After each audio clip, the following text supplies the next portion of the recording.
Hello everyone, welcome to today's session. Zoa session borer dore ajiu ami APSC UPSC aha কিছুমান question analysis কৰিম. আজিৰ প্ৰথম questionটো হৈছে which of the following statements about membership of the Indian Parliament are false? তলৰ কোন কেইটা statement অশুদ্ধ বুলি সোধা হৈছে. প্ৰথম statementটো চাওকচোন. For qualifying to the Lok Sabha and the Rajya Sabha, a person must be at least 25 years and 35 years of age respectively. Lok Sabha member hoar karone minimum 25 year lage boli koise aru Rajya Sabha karone 35 year. Eto hoy niki? Ami janu Lok Sabha karone minimum age to hoise 25 aru Rajya Sabha karone minimum 30. Gotike eto full statement.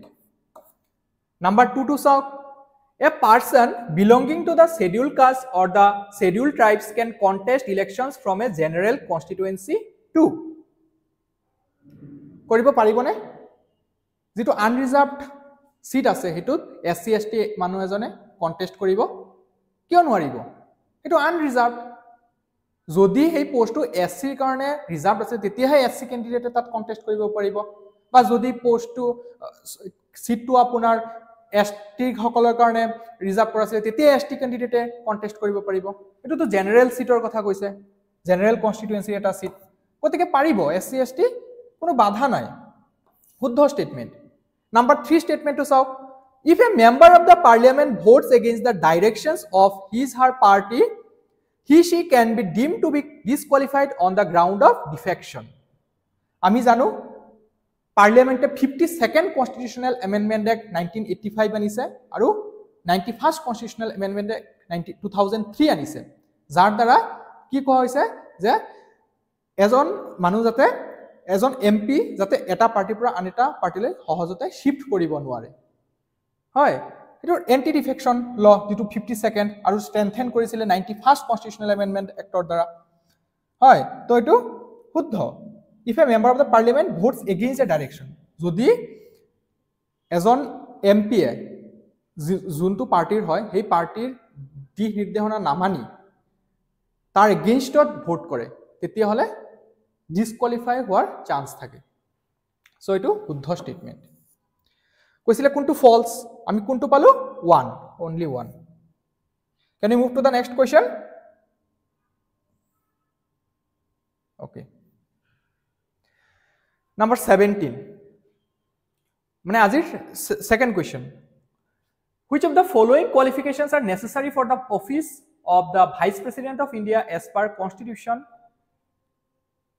Number 1. The person must be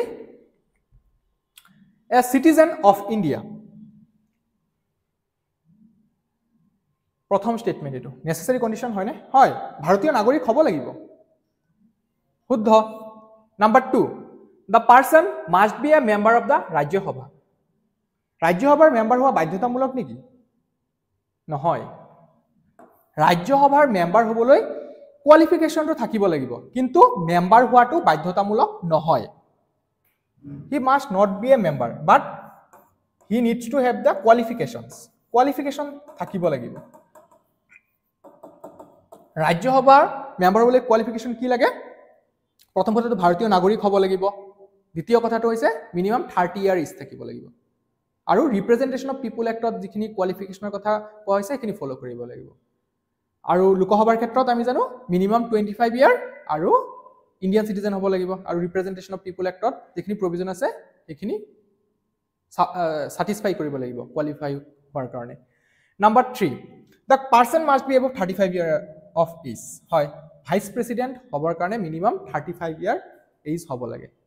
President er karone same 35. So select the correct answer using the codes given below. For necessary condition 1 and 3. 1 and 3. Ami paisu na 1 and 3? Hoy. 1 and 3. Next question. Consider the following statements about the Rajya Sabha of the Indian Parliament. Number 1. The Rajya Sabha has no power either to reject or to amend a money bill. মানি বিল এটা reject বা amend কৰাৰ ৰাজ্যসভাৰ power নাই সঁচা নে মিছা সঁচা আমি জানো যে মানি বিলৰ কথা কোনটো আৰ্টিকলত কোৱা হৈছে 109ত কোৱা হৈছে স্পেচিয়েল প্ৰচিডিউৰছ ৰিগাৰ্ডিং দ্য মানি বিল মানি বিল এটা কেৱল লোকসভাতহে উত্থাপন কৰিব পৰা যায় আৰু এইটো লোকসভাৰ স্পিকাৰেহে চাৰ্টিফাই কৰে তো ৰাজ্যসভাৰ কোনো পাৱাৰ নাই ৰিজেক্ট কৰাৰ বা এমেণ্ড কৰাৰ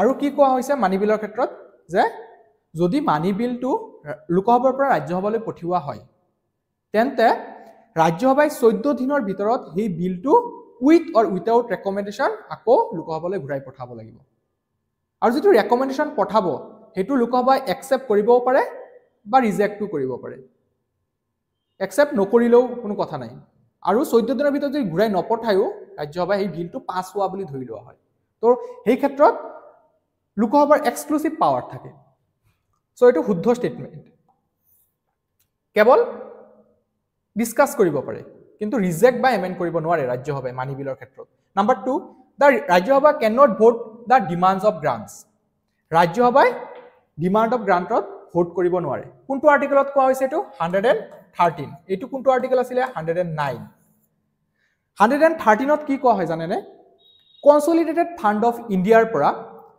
আমি টকা উঠাব হলে পাৰ্লিয়ামেন্টে ভোট কৰাব লাগে তাত যে এনুৱেল বাজেট আমাৰ প্ৰতি বছৰে বনোৱা হয় তাত প্ৰতিটো ডিপাৰ্টমেন্টৰ কিছুমান টকা লাগে হয়নে হেতু এক্সপেন্ডিচাৰ কিমান হ'ব প্ৰতিটো ডিপাৰ্টমেন্টৰ ফালৰ পৰা এটা আপোনাৰ এস্টিমেট দিয়া হয় তো হেতুৰ ওপৰত ভোট কৰিব লাগে পাৰ্লিয়ামেন্টে সো এটু ৰাজ্যসভাই ভোট নকৰিব নোৱাৰে বুলি কৈছে হয় লোকসভাৰ হে ভোট কৰে okay Number 3, the Rajya Sabha cannot discuss the annual financial statement. Amar constitution article 112 annual financial statement er kotha ullekh kora ase. Annual financial statement mane ki janene budget. Ami jetu koi thaku budget etu. Asolote amar constitution budget bola kono shobdo nai. To Rajya Sabha cannot discuss. Yat koise cannot. Kyo discuss koribo nwaribo? Discuss koribo pare. Budget discuss koribo pare. So etu bhul statement. Number 4, if any question arises regarding whether a bill is money bill or not, the decision of the chairperson of the Rajya Sabha thereon shall not be final.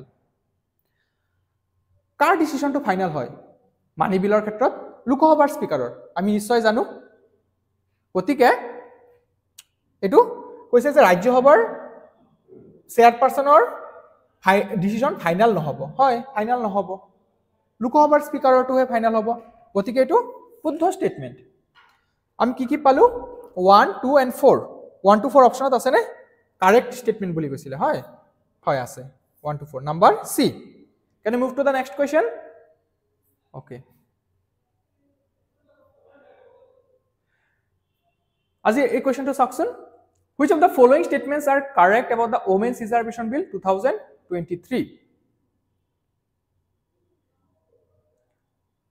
The Women's Reservation Bill 2023 proposes 33% reservation for women in the Lok Sabha and the Assemblies of States and National Capital Territory of Delhi.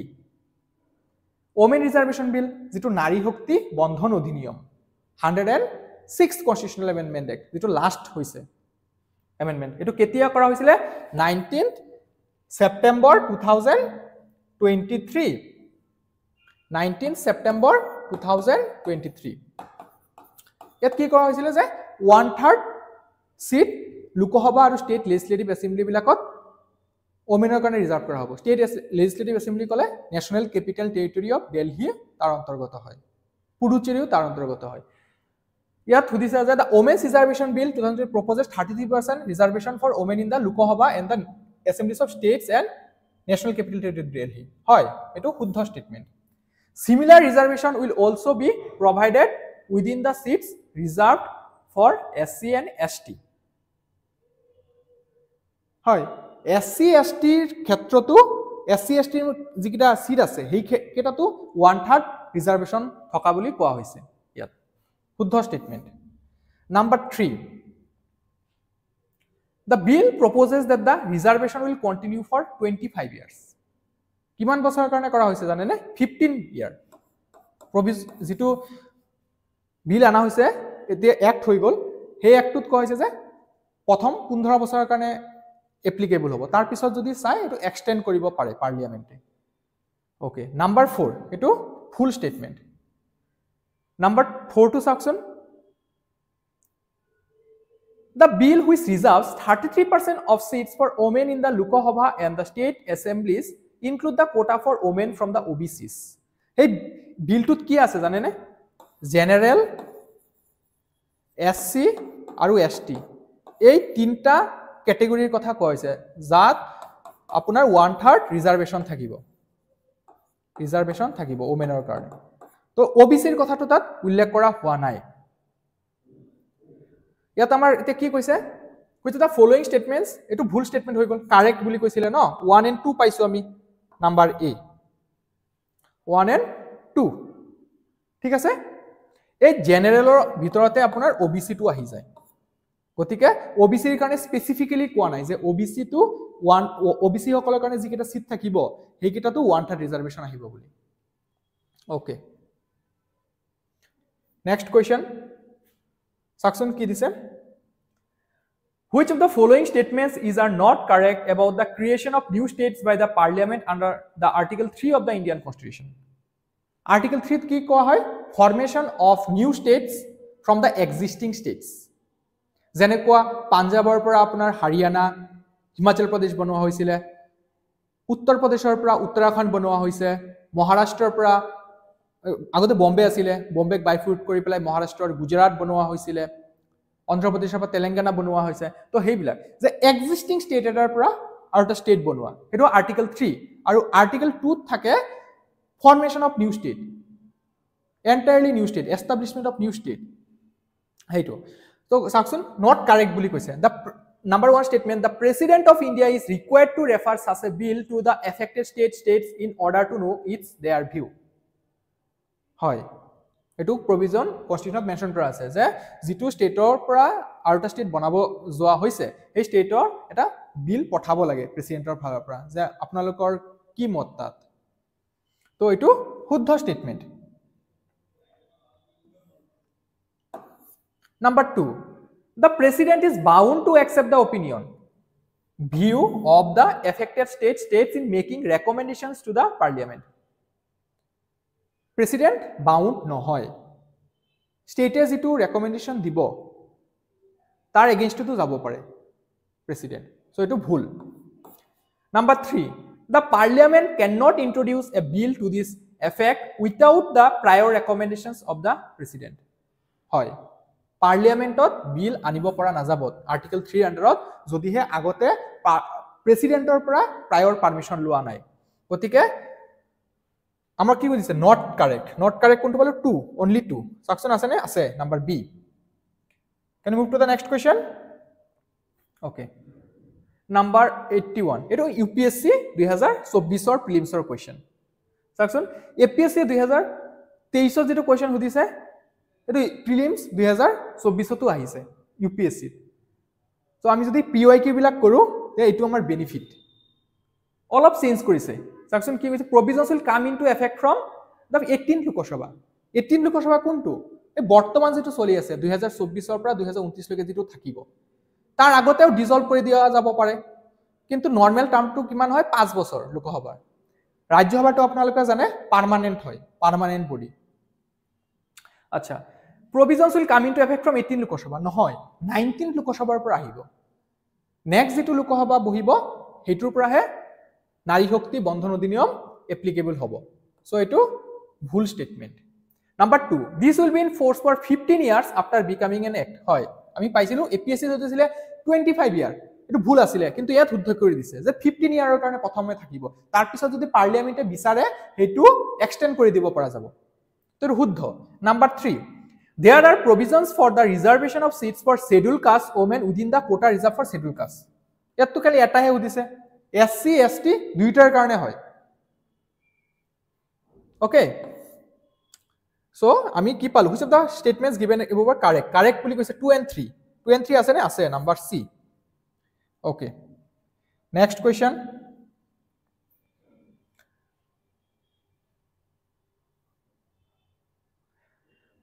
What are the duties of the Chief of Defence Staff as head of the Department of Military Affairs? Chief of the Defence Staff. এই পোস্টটো কেতিয়া create কৰা হৈছিল? জানুৱাৰী 1, 2020 প্ৰথম chief of defence staff কোন আছিল? General Bipin Rawat. বৰ্তমান কোন? অনিল চৌহান। আচ্ছা, এইটো কিয় ক্ৰিয়েট কৰা হৈছিল? যে সিনাৰ্জি ক্ৰিয়েট কৰিবৰ কাৰণে তিনিটা আৰ্ম ফোৰ্সৰ মাজত, এয়াৰ ফোৰ্স, নেভি আৰু আৰ্মি তিনিটাৰ মাজত সিনাৰ্জি কোঅৰ্ডিনেশ্যন ক্ৰিয়েট কৰাৰ কাৰণে এই পোষ্টটো ক্ৰিয়েট কৰা হৈছিল। নাম্বাৰ 1 স্টেটমেন্টটো কি দিছে? Permanent chairman of chief of staff committee. হয়, এটো শুদ্ধ হয়।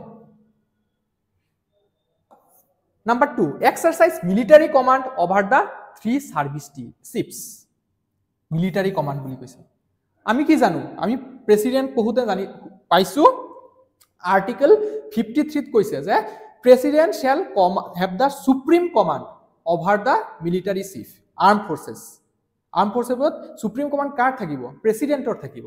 তো হেইটো কনসেপ্ট আমি যদি ইয়াত এপ্লাই কৰো আমি কৰিব পাৰিম। মিলিটাৰী কমান্ডটো প্ৰেসিডেন্টৰ হাতত থাকিব। এইটো ভুল statement. Number 3 principal military adviser to defence minister, যাক বৰ্তমান ৰক্ষা মন্ত্ৰী বুলিও কোৱা হয়, on all tri service matters. হয়, এইটো শুদ্ধ স্টেটমেন্ট। কোনটো শুদ্ধ হ'ব?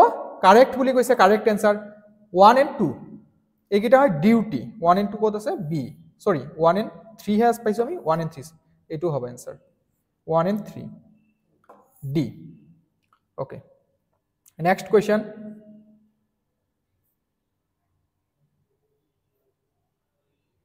Which of the following statements are correct about the Constitution of India?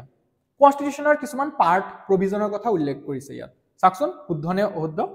Number 1 powers of the municipalities are given in part 9A of the Constitution. হয়নে? হয়, part 9 ত কি আছে? part 9 ত আমাৰ পঞ্চায়ত আছে। part 9A municipality, part 9B cooperative society। part 9 টো কোনটো এমেন্ডমেন্টৰ দ্বাৰা আনা হৈছে? 73rd Constitutional Amendment Act। part 9B কোনটো Constitutional Amendment Actৰ দ্বাৰা আনা হৈছে? 97 Constitutional Amendment Act। আৰু part 9A যেটো আছে মিউনিসিপালিটি, এটা 74th Constitutional Amendment Actৰ দ্বাৰা আনা হৈছে। গতিকে এটো শুদ্ধ। তাৰপিছত emergency provisions are given in part 18 of the constitution. Emergency provision article 352 ৰ পৰা 360 লৈকে আছে। মেইনলি তিনটা ইমাৰ্জেন্সিৰ কথা উল্লেখ কৰা আছে। 352 নেশনাল ইমাৰ্জেন্সি, যেটো আজিলৈকে 1962 ইম্পোজ কৰা হৈছে চাইনা ওয়াৰৰ সময়ত, 1971 ইষ্ট পাকিস্তান ওয়াৰৰ সময়ত, আৰু 1975 যেতিয়া ইন্দিৰা গান্ধী চৰকাৰ আছিল। তাৰপিছত 356ত আপোনাৰ ষ্টেট ইমাৰ্জেন্সি, যেটো আমি প্ৰেসিডেন্ট ৰুল বুলিও কওঁ, হয়নে? প্ৰেসিডেন্ট ৰুল এইটো বহুতবাৰ ইম্পোজ কৰা হৈছে, মোৰ দেন 130 টাইমছ। 360 এইটো হৈছে ফাইনেন্সিয়েল ইমাৰ্জেন্সি। ফাইনেন্সিয়েল ইমাৰ্জেন্সি আজিলৈকে ইম্পোজ কৰা হোৱা নাই। কোৱেশ্চন আহিব পাৰে ইয়াৰ ওপৰত যে ফাইনেন্সিয়েল ইমাৰ্জেন্সি ইমানবাৰ এপ্লাই কৰা হৈছে, কিন্তু জানি মনত ৰাখিব যে ফাইনেন্সিয়েল ইমাৰ্জেন্সি আজিলৈকে ইম্পোজ কৰা হোৱা নাই। বাকি দুটা কৰা হৈছে। এইটো বহুতবাৰ কৰা হৈছে, এইটো তিনিবাৰ। আৰ্টিকল 352 আন্ডাৰত নেশনাল ইমাৰ্জেন্সি। আচ্ছা, এইটো পাৰ্ট 18 তে আছে। শুদ্ধ। Number 3 statement provisions related to the amendment of the constitution are given in part 20 of the constitution. কোনটো আৰ্টিকল মেনশন কৰিছে? পাৰ্ট 20 মানে 368 আৰ্টিকল। এটা আমি কোৰ পৰা লৈছিলো? সাউথ আফ্ৰিকান কনস্টিটিউশনৰ পৰা। নিশ্চয় জানে আপোনালোকে সাউথ আফ্ৰিকান কনস্টিটিউশন। ইয়াত মেইনলি তিনটা ওয়েত আমি কেনেকৈ কনস্টিটিউশন এমেন্ড কৰাৰ কথা উল্লেখ কৰিছে। এটা হৈছে সিম্পল মেজৰিটি, আৰু এটা হৈছে স্পেশাল মেজৰিটি, আৰু এটা হৈছে special majority plus ratification by half of the state, ratified by half of the state. এই তিনটা প্ৰভিজনৰ কথা ইয়াত উল্লেখ কৰা হৈছে। ওকে, সো এটো শুদ্ধ। Number 3 provisions related to the amendment of the constitution are given in part 3. Okay, এটা আমি শুদ্ধ পালো। So select the answer using the code given below. 1 2 3 গুটেকেটা correct পাইছিল আমি। আছে না অপশন? আছে। D. Can you move to the next question? Okay, etu section with reference to the speaker of the Lok Sabha, consider the following statements. While any resolution for the removal of the speaker of the Lok Sabha is under consideration, he she shall not preside. হয়, যেতিয়া তেখেতৰ বিৰুদ্ধে motion আনা হৈছে যে তেখেতক remove কৰিব লাগে, তেতিয়া সেই সময়ত লোকসভাৰ স্পীকাৰে প্ৰিসাইড কৰিব নালাগে ডেপুটি স্পীকাৰ তেতিয়া প্ৰেসিডেন্ট হৈ যাব তো এইটো শুদ্ধ স্টেটমেন্ট